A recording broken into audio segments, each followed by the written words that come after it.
Hello viewers, नमस्कार। Pathfinders bye academy IAS के YouTube channel पर आप सभी का स्वागत है। सो फ्रेंड्स, जिस चीज़ का भारत एक बहुत देर से इंतज़ार कर रहा था, free trade agreement with European union.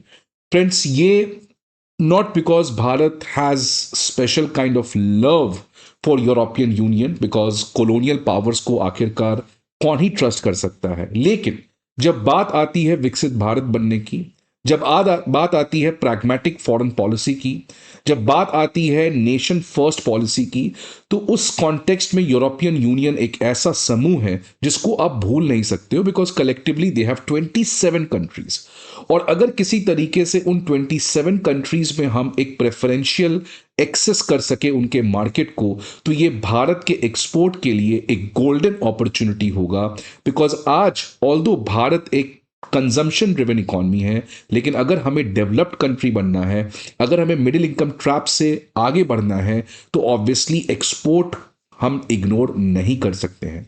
और आज ग्लोबल क्योस, अनसर्टेनिटी, टर्बुलेंस के माहौल में यूरोपियन यूनियन जो है वो वेस्ट में स्टेबिलिटी लाने का काम कर सकता है भारत के पर्सपेक्टिव से। तो फ्रेंड्स, आज उसी पर्टिकुलर चीज के बारे में बात करने जा रहा हूं, क्योंकि आज एक बहुत बड़ी अपडेट आते हुए दिख रही है, जहां पे यूरोपियन यूनियन और भारत के बीच में जो बहुत लंबे समय से फ्री ट्रेड एग्रीमेंट का जो बातचीत चल रहा है, वो अब अपने फाइनल स्टेज पर पहुंच चुका है। और अब इनफैक्ट डेट भी अनाउंस कर दिया गया है दैट 27 जनवरी को एक समिट होगा, और उसी समिट में इंडिया और EU historic free trade agreement को साइन करने जा रहा है।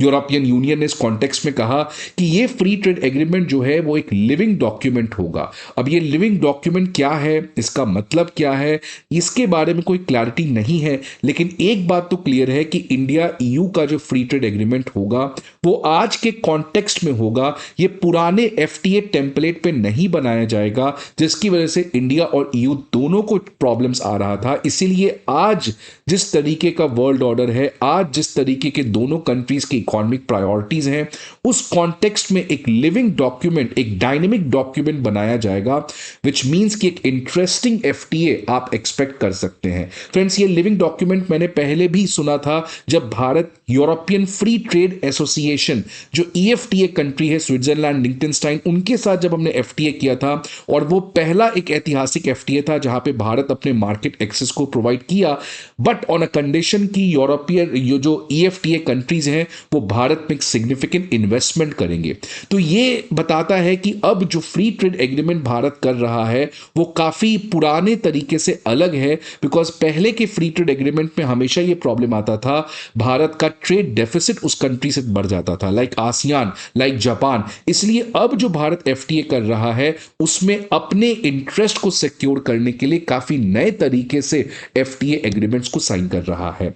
अब फ्रेंड्स, ये पर्टिकुलर डेट जो अनाउंस किया गया है 27 जनवरी का, ये तब आ रहा है जब कुछ दिन पहले यूरोपियन यूनियन के एम्बेसडर हर्बी डेल्फिन, उन्होंने कहा था कि इंडिया ईयू का जो बातचीत है वो अब अपने फाइनल स्टेज पर पहुंच चुका है, और उन्होंने कहा था कि जो लास्ट बातचीत होना है एफटीए को लेकर वो इस साल के एंड पर होगा, क्योंकि दोनों कंट्री, दोनों की तरफ से स्ट्रॉन्ग पॉलिटिकल कमिटमेंट दिखते हुए नजर आ रहा है। मतलब इस साल के एंड तक जो भी नेगोशिएशंस हैं, जो भी चैप्टर्स के ऊपर बातचीत है, वो कंक्लूड हो जाएगा, और इसको ऑफिशियली भारत के रिपब्लिक डे के सेलिब्रेशन के बाद एक सिग्निफिकेंट टाइमिंग पर इसको अनाउंस किया जाएगा। पीयूष गोयल जी ने भी कुछ दिन पहले किया था कि ब्लूप्रिंट जो है इंडिया ईयू का, ये लगभग तय हो चुका है। ये तब हुआ था जब EU commissioner for trade and economic Maros Sefcovic ये विजिट किए थे, और वहां पर पीयूष गोयल जी के साथ इनकी बातचीत भी हुई थी, और उसमें ये लगभग क्लियर था that now the blueprint is ready, now we are just waiting for that particular time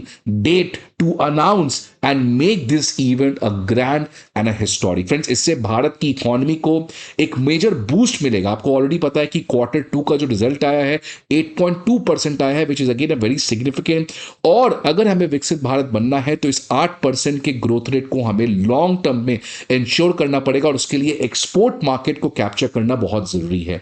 अगर आज की बात करें तो इंडिया का यूरोपियन यूनियन के 27 कंट्रीज के साथ हमारा लगभग जो बायलैटरल ट्रेड है वो $136 बिलियन है, जिससे जिससे Bharat third largest trading partner बन जाता है ईयू का आफ्टर यूएस एंड चाइना। लेकिन इस एफटीए आने से चीजें काफी बदल जाएगी, और कैसे बदलेगी इसको मैं डेटा से प्रूव करता हूं।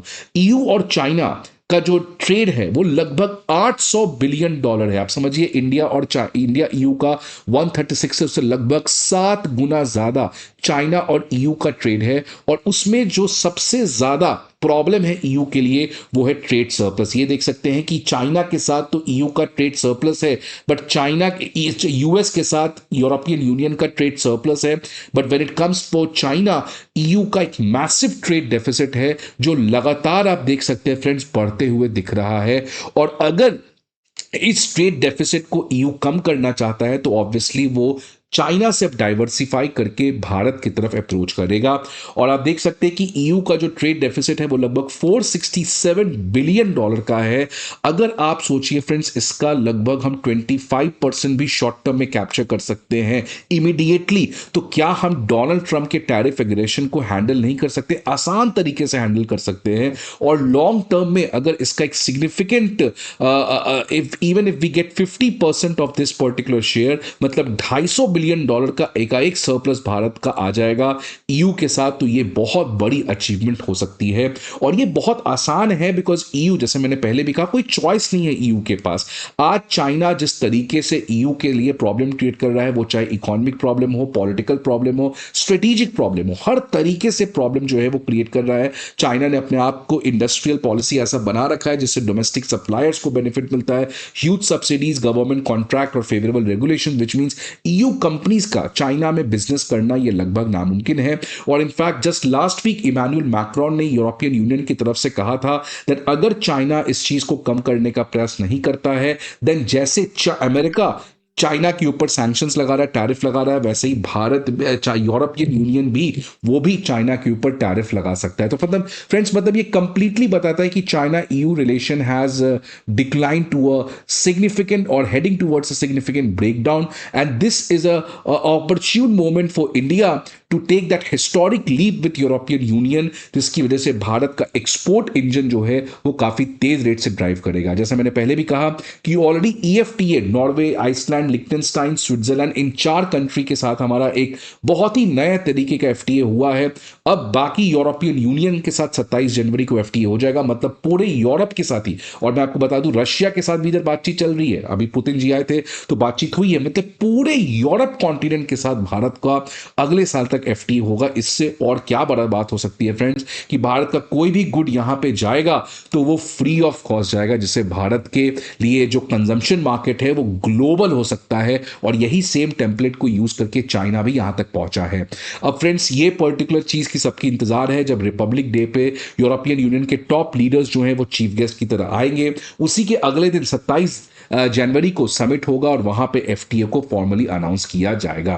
फ्रेंड्स, ये एक बहुत इंपॉर्टेंट चीज है, और ये इसलिए और इंपॉर्टेंट जाती है बिकॉज रिसेंटली आपने देखा कैसे चाइना का जो ट्रेड सरप्लस है वो $1 ट्रिलियन हो चुका इस साल, अभी तक दिसंबर तक। मतलब आप समझिए कि चाइना आज यहां तक पहुंचा है जस्ट बिकॉज ऑफ एक्सपोर्ट। और ऐसा नहीं फ्रेंड्स कि भारत जो है वो एक्सपोर्ट में काफी पीछे है। अगर मैं आपको रीसेंट डेटा दिखाऊं तो हमारे जीडीपी का 21.8% एक्सपोर्ट को जाता है और चाइना का 19.7% जाता है। मतलब अगर चाइना का जीडीपी 100 रुपीज है तो China exports around 19.7 rupees of goods, India exports 21.8 rupees of good. तो इंडिया जो है वो ऑलरेडी बहुत ही एक्सपोर्ट कॉम्पिटिटिव इकोनॉमी है, लेकिन क्योंकि हमारा वो जीडीपी छोटा है, इसकी वजह से हमारा जो एब्सोल्यूट वॉल्यूम है एक्सपोर्ट का वो काफी कम है। लेकिन अब जैसे जैसे हमारा ये मार्केट शेयर बढ़ेगा, हमारी इकोनॉमी बढ़ेगी। क्योंकि अभी तक प्रॉब्लम था कि भारत एक्सपोर्ट कर सकता था, लेकिन गवर्नमेंट जो है उसका कोई हमेशा से कोई प्रोएक्टिव फॉरेन पॉलिसी रहा नहीं उस तरीके से। चुपचाप से बैठ के हम लोग एफटीए कर लेते थे जिससे दूसरे कंट्री को फायदा होता था। लेकिन अब जिस तरीके से एक नया टेम्पलेट एफटीए किया जा रहा है, एंड भारत की जो एक्सपोर्ट ऑलरेडी बहुत कॉम्पिटिटिव, जो आप डेटा से देख सकते हैं, विच श्योरली मीन्स कि भारत का आने वाले समय में एक्सपोर्ट का जो टारगेट है $2 ट्रिलियन का, वो हम लोग अचीव कर सकते हैं। सो फ्रेंड्स, आई होप आपको ये वीडियो अच्छा लगे। आप अपने सजेशन को जरूर बताइएगा, please let me in the comment box. I hope आपको ये वीडियो अच्छा लगे।